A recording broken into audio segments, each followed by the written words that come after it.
Yes, students, we will continue with the topic. The last topic for the chapter is replenishment of nutrients in the soil. What do we mean by replenishment of nutrients? And why do we need to do that? Okay, when we grow crops or when plants grow in the soil again and again, so they are drawing all the nutrition in the form of various nutrients from the soil only. Plants get all the nutrition from the soil. Okay, so they are taking up all the nutrients. Now, if the soil is not replenished, again it is not regaining back its nutrients, then what will happen to the plants which are growing? So the next time plant will not be able to get the proper nutrients which are necessary for its growth. So by two methods we can increase the nutrient level in the soil. Okay. First method is application of manure and fertilizers, and second method is by growing leguminous plants. Okay, because in leguminous plants the root nodules will have rhizobium bacteria. So we'll discuss one by one.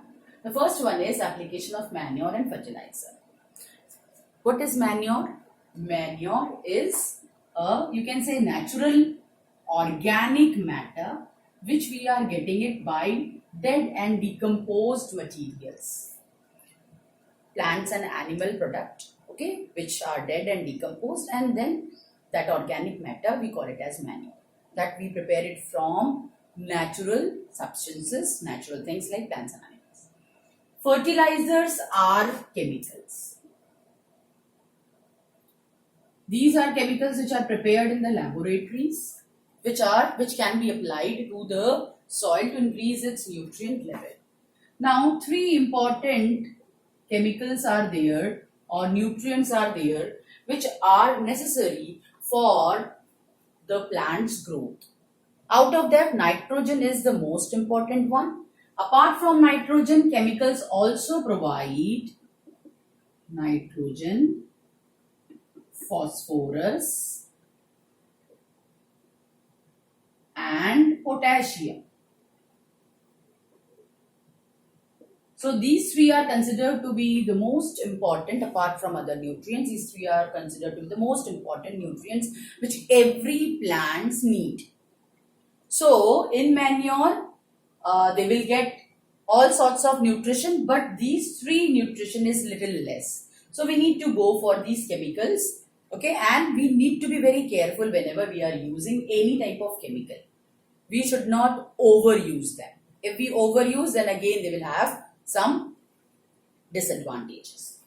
So the second method is how do we use the nutrient level in the soil is by growing leguminous crops or leguminous plants. If suppose I am doing the cropping, so one year I will take my crop, next year I can go for some leguminous crop which will naturally enhance the nutrients of the soil, specifically nitrogen. How do they do it?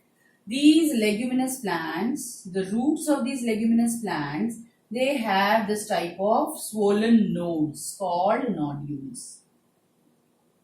These are known as nodules. So these leguminous plants, example of leguminous plants are your pea, pulses, gram, they all belong to this group. Okay, and their fruit is legume. That's why this plant is known as, group is known as leguminous.